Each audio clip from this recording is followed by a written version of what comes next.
Hello, and welcome back to this episode of the Light Path podcast, where I'm going to talk you through how I understand self-worth and things that we can do to possibly cultivate a greater essence or a more intense frequency of self-worth. Now, obviously, disclaimer, I am not a psychologist. This has come from years of research into energetic principles and practices where most of my work comes from, but also a lot of work that I have done on my own personal journey and really cultivating authentic self-worth within. So I think that this topic is so large, and there is no way I could ever impart all my thoughts and perspectives on self-worth in one episode. So if this is something that you want me to talk on further after you hear this episode, then obviously I am more than happy to do so. But when we talk about self-worth, I think the first thing that's really important to distinguish or to identify is what we perceive self-worth to be all about. Now, self-worth is an inside job. It is something that is going to be a particular and very individual experience to each and every one of us. We'll all experience our own sense of worthiness in our own unique way, which is what makes the energy of self-worth really interesting. If we're looking from an energetic perspective, I believe that self-worth is what it is you are able and willing to accept in your life. The level at which you're able and willing to accept something into your life will give you a very clear indication of your worthiness. And we are multifaceted human beings. So how we feel in one area of our life may be very different to how we feel in another area of our life. Now, I would have said that I had a pretty high level or experience of self-worth, but on hindsight, I can see what I actually had is self-confidence. And I think confidence is very different to worthiness. And I think I felt confident because I wasn't in my early adulthood that attached to outcome, or I didn't see outcome or a goal or a desire that I had as particularly daunting, or I wasn't at all as attached to failure as I am now. And I think as a result of that, I've probably skated through much of my life and the experiences that I have or I have had with a fairly high level of self-confidence. But really, those areas of my life where I'm accepting less can show me where my worthiness just isn't a match to who it is that I know that I truly am. And so, one of the big questions or life audits that I think we need to do quite regularly in our lives is to actually think about the area of our life that we're feeling like we're accepting something that is below standard and below standard for us. And the benchmark of that I like to put up for myself is, would I accept it if I was giving this to somebody else? Like, if what I'm receiving or is what I'm allowing myself to receive in this situation equivalent or better than what I expect of myself in another situation? And if it isn't, then why am I accepting it? And I think that's when we can begin to start to see aspects of our life where maybe our worthiness is up for a little polish up, a little shift, a little healing and transformation. But first of all, I'd love for you to consider, what makes somebody worthy, or what makes somebody unworthy? What part of you is worthy and what part of you isn't? I think worthiness is one of those terms where people consider it a universal experience, but it truly, truly isn't. Because, like I said, each of us are experiencing life in our own rhythm and in our own vibration. So worthiness for me will feel quite different from how you feel it for yourself. And in order to understand that, sometimes it's better to look out so that we can look in. So I want you to consider like your friends or family members, and I want you to consider their worthiness, like what makes them so worthy and what makes them unworthy of things. And I think that we'd have a pretty hard time to really identify their lack of worthiness in this world to have, to do, to experience all the things that they desire. And so if you can identify in somebody else the things that make them so worthy of all that they want, then you can actually absolutely be able to turn that mirror around and do it for yourself. Because when it comes down to it, we are all innately worthy of everything that we want. It's just up to us to do the work to shift our vibrational set point or our energetics in order to feel like we are comfortable receiving and experience all that we desire. So how do you decide your level of worthiness or self-worth? Well, I honestly think it's about two aspects. One is about shifting from really unhelpful perspectives to more helpful ones, which I'll get into later. But the first one I think is about really acknowledging about where you learned about your worthiness.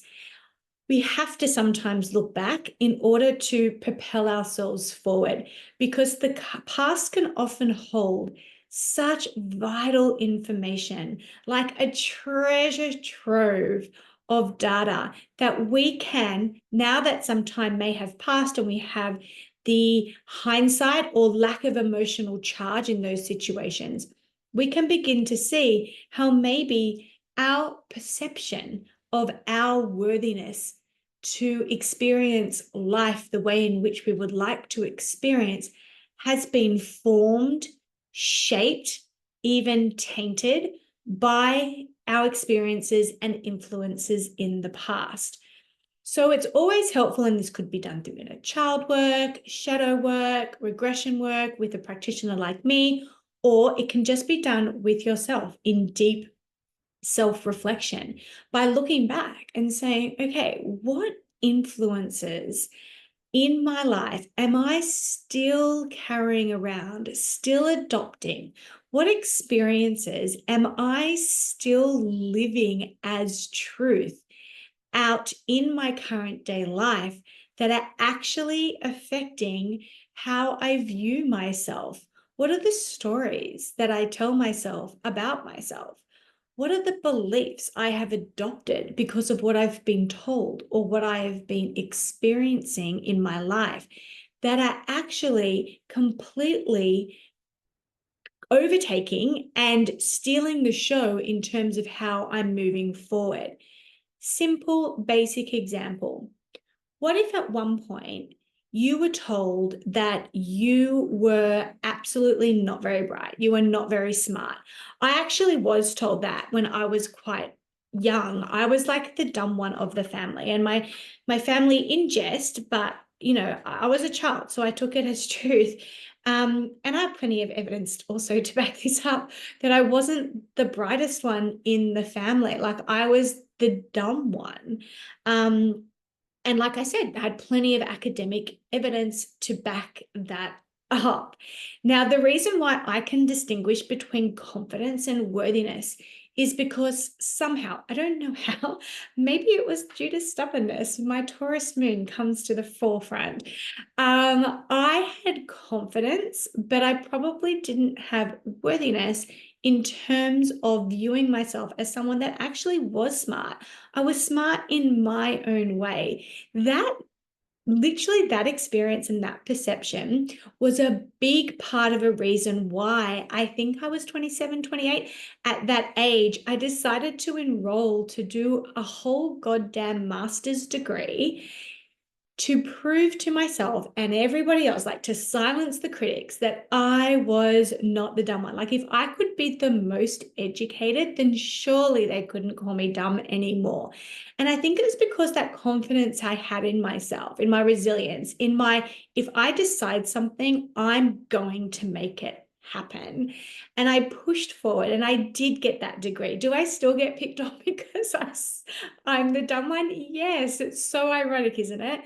But my worthiness really, or lack thereof, of self-worth really drove a huge and expensive and time-consuming decision in my life. Now, I can look back and absolutely not regret that.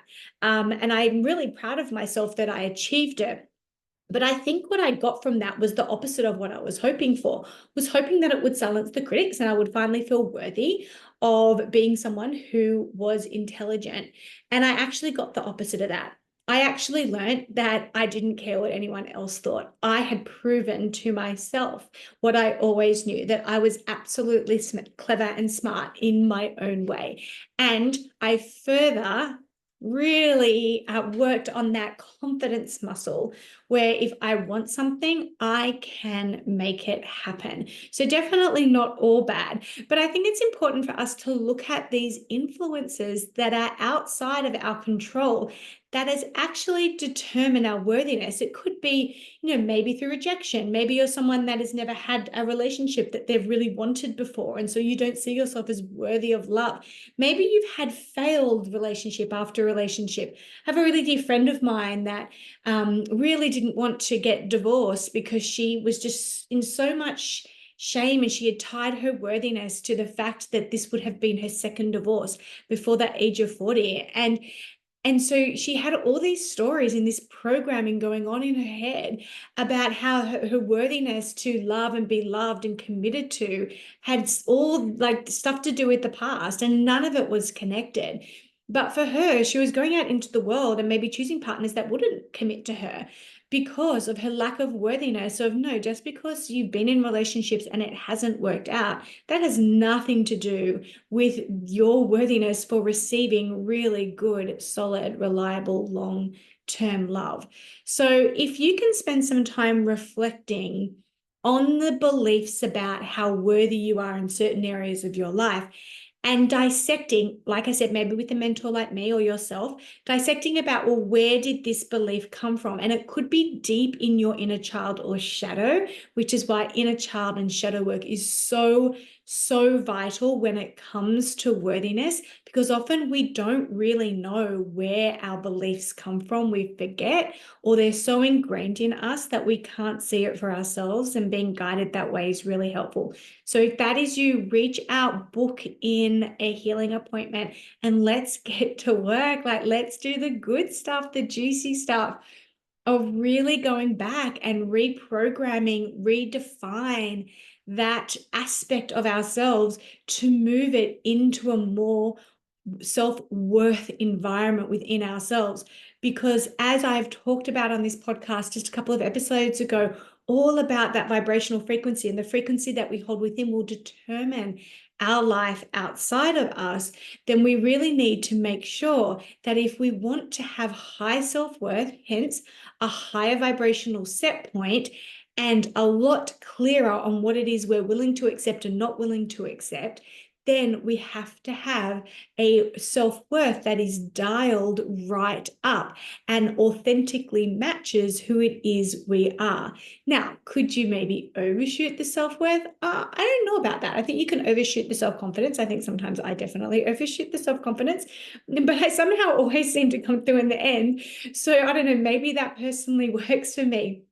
But I think that if you have a really high level of self-worth, it can feel like you've overshot it because you're saying no to a lot of the things that you may have in the past said yes to. So you may feel like you're cutting off opportunities. Say your self-worth in terms of your profession, if you really work on that, then that might mean that you have to leave your current place of employment. That might mean that you have to go for jobs that you're going to get rejected from. That might mean that you're gifted an opportunity and it is not a good enough one for you, and so you say no to it. And this is going to feel really awkward and really unfamiliar for you, because because you haven't really sat in that level of worthiness long enough to be matched to it with the outside frequencies. So go back to that 3D, 5D episode where I talk about the timing of it all and how you have to cultivate it for quite some time in order for it to be matched. And not always, but most cases you will have to do that. But the other big aspect of really being able to work on your self-worth comes from that inside work, that miracle making work, which is just a shift in how you perceive things to be and really challenging the truths or the beliefs that you have long held. So let me give you 4 big shifts that you can begin to play with. Don't play with them all at once. Play with them like one at a time, because all these processes take a lot of self-observation. First of all, you have to know where you're at, which is why looking back is really good. But when you know where you're at, and you can get really observant with the way in which you respond or react to the world in your inner world, and how you make meaning of the outer world through the lens of your inner world or your worthiness, you're going to be able to be much more effective at putting these 4 practices into place. Okay, so the first one is to really be able to receive. Now, a lot of us are not very good at this. I think as women especially, we are praised for what it is that we can give to others. And in fact, a lot of our self-worth we cultivate around our ability to give, give, give, and then give some more, because women are praised for being self-sacrificing and extremely generous. Now, is there anything wrong with at times self-sacrificing and being extremely generous out of a deep connection and love for somebody else? No, of course not. But when we overgive, we are literally, saying goes, pouring from that empty cup, but also we're at risk of deriving our self-worth from self-abuse. We're deriving our self-worth from our ability to have less than for ourselves. We don't know how to feel worthiness in being in receptivity. Now, being in receptivity is a highly divine feminine quality. As women, we are going to naturally give. As humans, we are going to naturally give. Why? Because it breeds and enforces and strengthens connection. Why? Because giving is part of being in community and relationship with others. It feels good because it's about usefulness and contribution. All of that is really, really beautiful. But how good are you at actually being able to receive? So, a little challenge for yourself. What if you spent a day, a morning, ensuring that whatever you give, you also received? So notice, how often do I swat away things that people are trying to give me? When you're in the kitchen in the morning and it's busy and your little one comes up and tries to hug you, how quickly do you do that just so you can get on with packing the lunches? Or do you stop and receive the love and the affection that you're being gifted in that moment? Do you really hear it when your partner or the guy at the coffee shop or whoever says, "Have a nice day"? Do you really actually receive that intention and that wish? I like to think about it as like someone sending you a little blessing when they say that. Now, is the guy that's making the coffee or taking the money at the till supposed to say that? Sure. But that doesn't mean we can't receive it for all the love that it really is. Like, how beautiful. Someone saying to you, "Have a good day." Thank you, you too. Like, really take it on. Thanks. I will have a good day. And someone is wishing the best for me today. How beautiful is that? And when you start to really receive and allowing your internal dialogue to process that, And it's just as simple as that, as what I said out loud. When someone says, have a nice day, you say thanks, but on the inside, you're like, wow, that person's really rooting for me today. That person's really wanting me to enjoy myself today. How gorgeous. They've just said a prayer for me. They've just made a wish. Like, really mull over it in your mind and notice how comfortable or uncomfortable that makes you feel.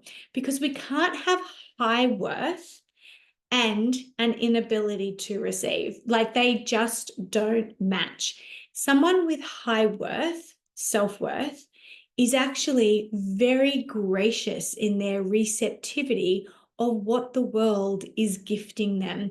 And it doesn't just have to be from other people. Is it the sunshine? Is it the green light? Is it the job you get to go to? Is it the supermarket you get to shop at? Receiving all the blessings in your life, even if you've created them for yourself, because that is valid self-worth. The fact that you got up this morning and worked out, receive the goodness of that. My favorite part of a yoga class is obviously Shavasana for obvious reasons. But if I was to go deeper and tell you the truth of that, it's because it's a moment in a yoga practice where you actually have to lie in stillness and receive all the goodness from that work that you just did. And you can lie there and marinate in the effort and that you just put into your body, the gift of time and exertion that you just gave to yourself. So the first one is being able to accept what you're being given through the affirmation of, I love to receive blessings. And noticing the blessings as they come in and getting your body, your nervous system, feeling more comfortable with receiving. The second one is also all about that inner dialogue. And it's all about how kind we are to ourselves, how much positive or even gentle self-talk do we have going on in our body. We are so hard on ourselves. You know, that beautiful idea of like, if you were to talk to your child or your spouse or your best friend the way you talk to yourself, how many relationships do you think would survive? I want you to be your greatest love story. I want you to be your most romantic and nourishing relationship that you have. Because someone who is cultivating self-worth is someone who is going to be committed to self-acceptance, forgiveness, and grace, not somebody whose inner dialogue is very dedicated to the blame and shame game. So again, self-observation is key here. How is it that you talk to yourself? And if you wouldn't talk to somebody else like that, then what on earth makes you think it's okay to talk to yourself like that? As we know, tough love can sometimes be really helpful for some people. But if we're constantly loving ourselves in a real essence of tough love, thinking that that will breed transformation, we are absolutely kidding ourselves. As a teacher of little ones for over 20 years, I can tell you, I'm going to get 20 times further, 20 times faster when I positively reinforce the good behavior, the attainment, the achievement, than I would if I were to point out to a student where they hadn't. Same goes for us. And I love those beautiful experiments that people do with plants. And maybe this is where you start to cultivate your self-worth, where you can physically see it for yourself. Go out and buy yourself 2 little cheap plants, put it in the same spot, in the same environment, and give it the same conditions and the same care. Except on one, every day, tell it something really terrible about itself and write it and put it in. And the other one, tell the plant something really affirming and loving, write it and put it in the soil, and see which plant dies quicker. Words are spells. I'm telling you, words are magic, and they have a very potent high vibration, especially the ones that we have going on in our inner dialogue. And unfortunately, no one can change your inner dialogue except for you. So this one is totally on you. This is where falling in love with self autonomy and sovereignty really comes into play. So if you want to cultivate self-worth, moving from negative to positive self-talk is going to massively help you. The third one is really questioning where you get your validation from. So if you're someone that seeks validation from external sources, then your self-worth is going to constantly be up for sale, and you're going to sell it to the highest bidder. But the highest bidder doesn't necessarily have to be paying the actual market price. So if you are constantly looking for someone to tell you that you are enough, you are good enough, or that you are worthy for something, you have actually put all your worthiness into somebody else's hands.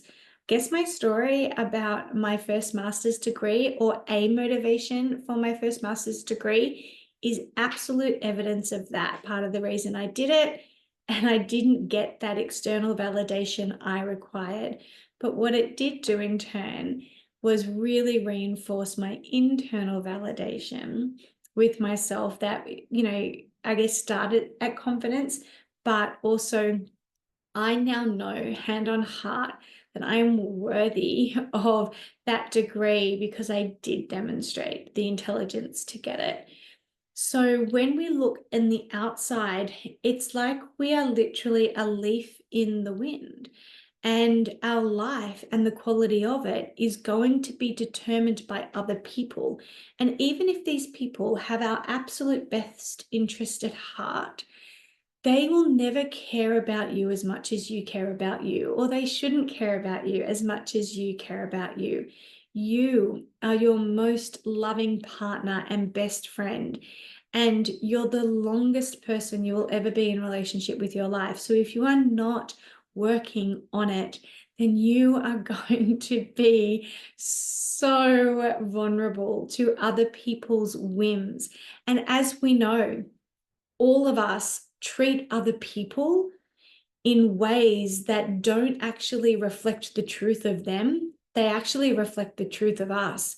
So the overgiving that we were talking about before, often that overgiving is really sprung from insecurity or the desire to be liked rather than authentic generosity. So other people's external validation might be nice to hear, but if you're able to flip that switch and go into internal validation, so you validating yourself, then you're going to be so much more empowered. And that's not to say that you can't enjoy and experience external validation, but it isn't required. When you're internally validating yourself, you're validating your emotions, you're validating your feelings, you're validating your fears, you're validating your hopes, you're validating your dreams, you're validating your emotional state, you're validating your, your successes, your failures, all of it. Like, you can validate that for yourself and hold yourself through all those moments. Everything else will just become a bonus and not necessarily something that you need. The last one, again, is going to really speak to a very powerful divine feminine essence. And that is, to cultivate self-worth, we must be able to be in a state of being rather than a state of doing.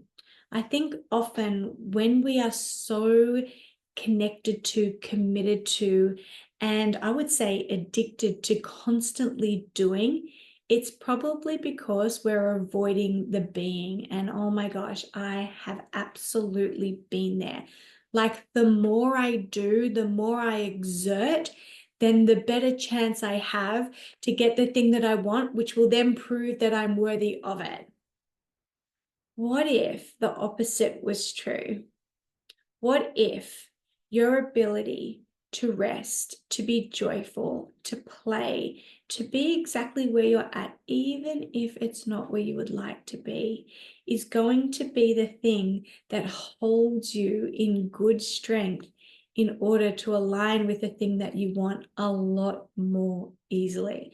I don't think you can have high self-worth and be overexerting yourself to get that external validation, or to get that, or to avoid being seen as anything other than worthy and perfect and wonderful. They just don't match up. But when we're able to truly be and be with ourselves, then we're going to have to cultivate our own version of, our own language around, and our own vibration of worthiness. I'm always a little bit suspicious of those people that constantly need to be around others. Now, I get that there are different personality and human design energy types where people can get really a lot of energy from other people.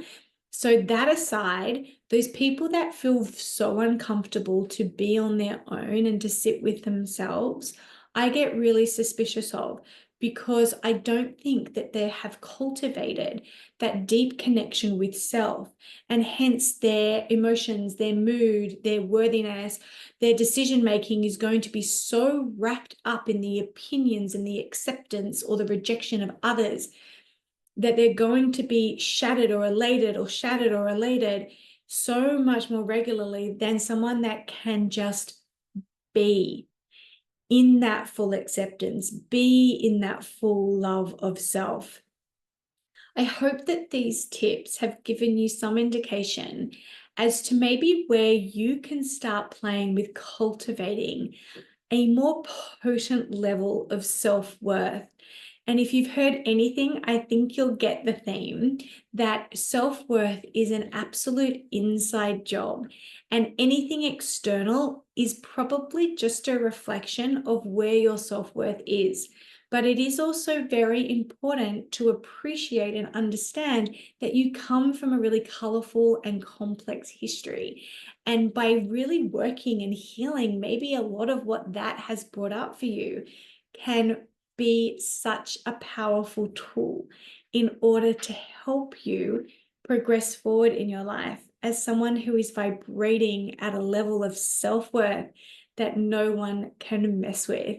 It will make you unstoppable in your pursuit for peace and happiness and love and all the things that we desire in this life. As always, I would love to hear your thoughts across our social platforms. Head to the show notes below and make sure that you are following us on all of those. And if I could ask you just one tiny favor before you leave, you could hit the subscribe button on this podcast. It really, really helps with our ability to get it out into your ears. But until we meet again, I am just sending you so much love and light as you cultivate the self-worth that you're innately born with, that you connect back into the truth of who you are so that you can be who you came to be. Lots of love.